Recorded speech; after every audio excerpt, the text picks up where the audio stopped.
शुरू होती है इंग्लैंड की यूनिवर्सिटी ऑफ कैम्ब्रिज से, जहां पर यूनिवर्सिटी की एक पार्टी चल रही है और इस पार्टी में एक लड़की है जो अकेली खड़ी है। इस लड़की का नाम जेन है। तभी जेन के पास एक लड़का आता है, इसका नाम होता है स्टीफन हॉकिंग। स्टीफन उससे बात करना शुरू करता है। उसे पता चलता है कि जेन लिटरेचर की स्टूडेंट है जबकि स्टीफन एस्ट्रोफिजिक्स का स्टूडेंट है। इन दोनों के सब्जेक्ट अलग अलग होने के साथ साथ ईश्वर के प्रति इन दोनों की जो राय है वो भी पूरी तरह से अलग है। जेन ईश्वर पर बहुत विश्वास करती है जबकि स्टीफन ईश्वर पर विश्वास नहीं करता।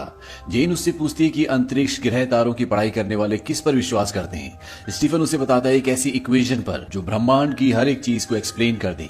जेन कहती है कि वो इक्वेशन क्या है। स्टीफन उसे कहता है कि उसी चीज का तो पता लगाना है। हालांकि इन दोनों की सोच अलग है, लेकिन ये दोनों एक दूसरे की तरफ अट्रैक्ट हो जाते हैं और बहुत ही जल्द ये अट्रैक्शन प्यार में बदल जाता है। इसके बाद स्टीफन जेन को अपने पेरेंट्स से मिलवाता है। हालांकि स्टीफन एक बहुत ही होनहार स्टूडेंट है, लेकिन अभी तक उसने ये डिसाइड नहीं किया कि वो अपनी थीसिस कौन से सब्जेक्ट पर लिखेगा, जिसकी वजह से उसके प्रोफेसर भी उसके लिए कंसर्न होते हैं। वो स्टीफन को कहते हैं कि नेक्स्ट वीक मैं कुछ स्टूडेंट्स के साथ लंदन जा रहा हूं, जहां पर एक मैथमेटिशियन का एक लेक्चर है और तुम भी साथ चलना। और अब स्टीफन भी उस लेक्चर को अटेंड करने के लिए चला जाता है। ये लेक्चर ब्लैक होल के बारे में होता है और इस लेक्चर को अटेंड करने के बाद वो अनुमान लगाता है कि हो सकता है कि ब्लैक होल इस यूनिवर्स की क्रिएशन का कहीं ना कहीं कारण हो। और अब वो ये डिसाइड करता है कि उसकी थीसिस ब्लैक होल के ऊपर, टाइम के ऊपर होंगी और वो इस पर काम करना शुरू कर देता है। अब एक दिन जब वो ब्लैक बोर्ड के ऊपर इसी सब्जेक्ट पर काम कर रहा होता है, तभी उसके हाथ कांपना शुरू हो जाते हैं और वो चाहकर भी ब्लैक बोर्ड पर कुछ नहीं लिख पाता। इस बात से वो घबरा जाता है, इसीलिए वो घबरा कर क्लासरूम से बाहर निकल जाता है। वो थोड़ा से आगे चलता है कि उसकी बॉडी उसका साथ पूरी तरह से छोड़ देती है और वो बहुत बुरी तरह से सर के बल गिरता है। और जब उसकी आंखें खुलती है तो वो हॉस्पिटल में होता है, जहां पर एक डॉक्टर उसका चेकअप कर रहा है। दरअसल स्टीफन हॉकिंस को पहले भी अपनी बॉडी में कई बार कमजोरी महसूस हुई थी, लेकिन आज जो उसने एक्सपीरियंस किया होता है, इससे पहले उसने ऐसा कभी भी एक्सपीरियंस नहीं किया। डॉक्टर पूरा बॉडी चेकअप करने के बाद उसे बताता है कि तुम्हारी बॉडी में मोटर न्यूरॉन डिजीज है। ये एक बहुत ही खतरनाक बीमारी है जिसमें इंसान का लगभग पूरा शरीर पूरी तरह से पैरालाइज हो जाता है। ना वो किसी से बात कर पाता है, ना खा पाता और यहाँ तक कि उसे सांस लेने में भी दिक्कत होती है। डॉक्टर स्टीफन को कहता है कि तुम्हारे पास तुम्हारी जिंदगी के मात्र 2 साल हैं। स्टीफन डॉक्टर से पूछता है मेरे दिमाग का क्या होगा। डॉक्टर उसे बताते हैं कि तुम्हारा दिमाग जैसे अभी चलता है हमेशा वैसे ही चलेगा, लेकिन एक पल तुम्हारी जिंदगी में ऐसा आएगा जब तुम सोच तो पाओगे लेकिन किसी को बता नहीं पाओगे कि तुम क्या सोच रहे हो। स्टीफन की अब पूरी जिंदगी बदल चुकी है और वो अपने आप को कमरे में एकांत में बंद कर लेता है। हालांकि जेन उसे कॉल भी करती है, लेकिन वो जेन से बात नहीं करना चाहता, इसीलिए जेन खुद उससे मिलने आ जाती है। और जेन को पता चलता है कि स्टीफन के पास उसकी जिंदगी के अब 2 ही साल हैं। वो स्टीफन से कहती है कि मैं तुमसे प्यार करती हूँ और अगर तुम्हारे पास 2 साल है तो ये 2 साल मैं तुम्हारे साथ बिताना चाहूंगी। और अब वो स्टीफन के पिता से बात करती है, पर स्टीफन के पिता नहीं चाहते कि जेन उनके बेटे स्टीफन से शादी करे, क्योंकि उन्हें अपनी बेटे की जिंदगी की असलियत का पता होता है। जेन उन्हें मना लेती है और अब स्टीफन की और जेन की शादी हो जाती है और शादी के कुछ ही वक्त बाद इनके घर में एक बच्चे का जन्म होता है जिसका नाम ये रॉबर्ट रखते हैं। वही स्टीफन अपनी थ्योरी, अपनी थीसिस पे भी काम कर रहा होता है और जब उसकी थीसिस उसके प्रोफेसर्स देखते हैं तो बहुत इंप्रेस हो जाते हैं। दरअसल उनकी थ्योरी ये थी कि जिस तरह से बिग बैंग के बाद इस ब्रह्मांड का निर्माण हुआ जो हर पल लगातार फैलता ही जा रहा है, लेकिन एक पल ऐसा आएगा जब ये बढ़ना बंद हो जाएगा और इसके बाद ये सिकुड़ना शुरू हो जाएगा। इस थ्योरी को नाम देते हैं बिग क्रंच का और यही स्टीफन हॉकिंग का पहला काम होता है। उनके प्रोफेसर उनसे पूछते हैं कि इसके बाद तुम क्या करना चाहते हो। वो कहते हैं कि मैं इस थ्योरी को प्रूव करूंगा। और अब स्टीफन डॉक्टर स्टीफन हॉकिंग बन चुके हैं, लेकिन वक्त के साथ साथ उनका शरीर पहले से भी कमजोर होना शुरू हो जाता है और एक बार जब वो सीढ़ियों से ऊपर जाने की कोशिश करता है तो उसका शरीर पूरी तरह से उसका साथ छोड़ देता है। वो सीढ़ियों के ऊपर जा ही नहीं पाता और ना ही अब वो अपने पैरों पर चल सकता है। इसीलिए जेन उसके लिए एक व्हील चेयर लाती है। हालांकि वो व्हील चेयर पर नहीं बैठना चाहता, लेकिन अब स्टीफन हॉकिंस के पास कोई भी रास्ता नहीं है, इसीलिए उन्हें उस पर बैठना पड़ता है। अब उनका अपनी गर्दन पर कोई कंट्रोल नहीं है, जिसकी वजह से वो हमेशा एक तरफ झुकी रहती है। वक्त बीतता है और स्टीफन के घर में एक लड़की जन्म लेती है जिसका नाम वो लूसी रखते हैं। और अब धीरे धीरे स्टीफन को अपने हर एक काम में प्रॉब्लम होना शुरू हो जाती है और एक दिन जब वो स्वेटर पहन रहे होते हैं तो उनकी गर्दन उस पर अटक जाती है और तभी वो उसी स्वेटर के थ्रू जलती हुई आग को देखते हैं और अपनी पत्नी को कहते हैं कि मेरे दिमाग में एक आइडिया है। दरअसल इससे वो एक थ्योरी बनाते हैं जिससे वो विजिबिलिटी ऑफ ब्लैक होल्स के बारे में बताते हैं और उनकी इस थ्योरी को सुनकर सबके सब बहुत इंप्रेस्ड हो जाते हैं। हालांकि स्टीफन हॉकिंग की उम्र इतनी ज्यादा नहीं है, लेकिन उन्होंने इन्होंने जो एक काम किया है वो काम उन्हें एक मशहूर फिजिसिस्ट के तौर पर दुनिया के सामने मशहूर कर देता है, पर साथ ही साथ उनकी हेल्थ भी खराब हो रही होती है। यहाँ पर जेन के भी सपने टूट रहे होते हैं, वो भी अपनी थीसिस पूरी करना चाहती है, लेकिन वो स्टीफन और अपने बच्चों के साथ इतनी बिजी रहती है कि उसे अपनी पढ़ाई का, अपनी थीसिस पूरी करने का वक्त ही नहीं मिलता। इस बात से बहुत फ्रस्ट्रेट हो जाती है और एक दिन जब वो अपनी मॉम के पास होती है तो जेन की मॉम जेन की परेशानी देखकर उसे सजेस्ट करती है कि उसे चर्च ज्वाइन करना चाहिए, और जेन चर्च जाना शुरू कर देती है, जहां पर उसकी मुलाकात एक आदमी से होती है जिसका नाम जोनाथन होता है। उसकी पत्नी भी अब इस दुनिया में नहीं रही। वो जेन से बातें करता है। जोनाथन एक म्यूजिक टीचर है, इसीलिए जेन अपने बच्चे को पियानो सिखाने के लिए उसे घर पर बुला लेती है, जहां पर स्टीफन की भी उससे मुलाकात होती है। जाने से पहले वो कहता है कि अगर तुम्हें किसी भी तरह की कोई भी जरूरत हो या स्टीफन को कोई जरूरत हो तो मैं हमेशा हाजिर हूँ। स्टीफन अपनी पत्नी से कहता है कि मैं समझ सकता हूँ, अगर कोई मदद करना चाहता है तो मुझे कोई प्रॉब्लम नहीं है। दरअसल वो जानता है कि उसकी शारीरिक हालत ऐसी नहीं है कि वो जेन की किसी भी चीज में मदद कर सके, और वो ये भी जानता है कि वो जेन के साथ हर जगह नहीं जा सकता। बेसिकली स्टीफन के कहने का मतलब ये होता है कि अगर उसे किसी का साथ भी चाहिए तो इससे उसे कोई प्रॉब्लम नहीं है। अब धीरे धीरे जोनाथन इनके परिवार में शामिल होना शुरू हो जाता है। वो जेन के काम में हाथ बढ़ाता है, साथ ही साथ वो स्टीफन का भी ध्यान रखता है और उनके बच्चों के साथ भी खेलता है। एक तरह से अब वो इस परिवार का हिस्सा बन चुका है। साथ ही साथ जेन और उसकी दोस्ती पहले से भी ज्यादा गहरी हो जाती है। कुछ वक्त बाद जेन एक बार फिर से प्रेग्नेंट हो जाती है और वो एक लड़के को जन्म देती है, और जब इनकी फैमिली गैदरिंग होती तो सब आपस में ये बात कर रहे होते हैं कि ये बच्चा स्टीफन का नहीं बल्कि जोनाथन का है। स्टीफन की मॉम जेन से इस बारे में पूछती भी है क्या बच्चा जोनाथन का है। वो साफ साफ मना कर देती है। वो कहती नहीं, ये बच्चा स्टीफन का है।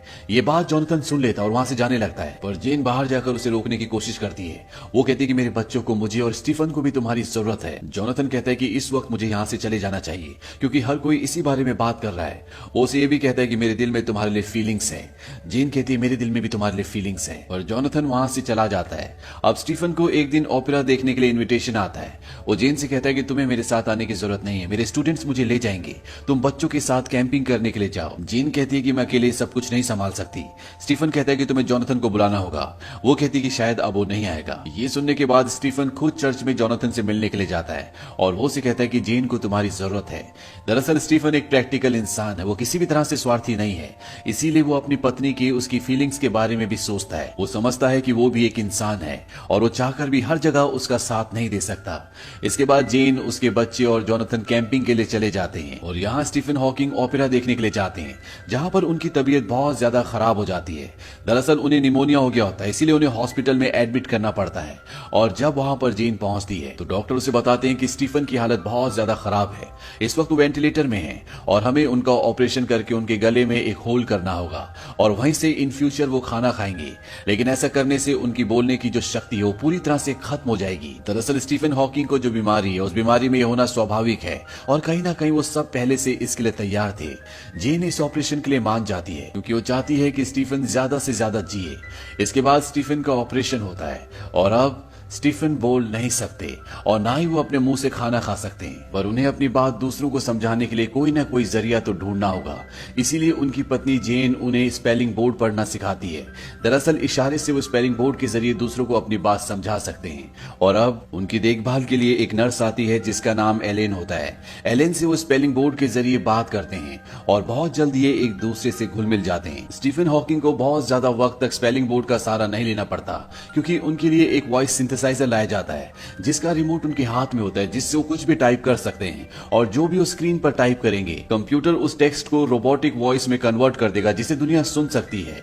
और ये स्टीफन हॉकिंग के लिए एक बहुत बड़ी मदद होती है क्योंकि इस मशीन के जरिए वो एक बुक लिखते हैं जिसका नाम होता है a brief history of time, जो आगे चलकर इंटरनेशनल बेस्ट सेलर बुक बन जाती है, जिसके बाद उन्हें अमेरिका अवार्ड लेने के लिए बुलाया जाता है। और वो ये बात अपनी पत्नी जेन को बताते हैं। साथ ही साथ वो ये भी बताते हैं कि वो अपने साथ एलेन को यानी कि अपनी नर्स को लेकर जाना चाहते हैं। और जब जेन ये बात सुनती है तो वो समझ जाती है कि अब उनकी शादी का कोई भी मतलब नहीं रहा। तो वो समझ जाती है कि इन दोनों के बीच में जो पति पत्नी का रिश्ता है, जो इनकी शादी है, वो अब सिर्फ नाम मात्र की रह गई है। इनके बीच में जो पहले एहसास थे, जो प्यार था, अब वो पूरी तरह से खत्म हो चुका है। इसमें किसी की भी कोई भी गलती नहीं है। इस सिचुएशन से जो जिंदगी इनके सामने लाई है, ये दोनों के दोनों दुखी होते हैं, इन दोनों की आंखों में आंसू होते हैं, लेकिन कहीं ना कहीं ये प्रैक्टिकल है। ये समझते हैं कि कुछ चीजें हम जबरदस्ती नहीं कर सकते। हालांकि डॉक्टर ने कहा था कि स्टीफन 2 साल से ज्यादा जिंदा नहीं रहेंगे। फिर भी जेन ने उनसे शादी की। ये उसका प्यार था जिसे उसने पूरी जिम्मेदारी के साथ निभाया। पर अब ये दोनों जानते हैं कि इन दोनों के दिलों में एक दूसरे के लिए प्यार खत्म हो चुका है। इसीलिए दोनों फैसला करते हैं कि ये एक दूसरे को डाइवोर्स दे देंगे। जेन यहाँ से जोनाथन के पास जाती है और वहां पर वो दोनों एक दूसरे को किस करते हैं, क्योंकि वो दोनों एक दूसरे को प्यार करते हैं। वहीं स्टीफन और उसकी नर्स एलेन दोनों के दोनों अमेरिका चले जाते हैं। ये दोनों भी एक दूसरे से बहुत प्यार करते हैं।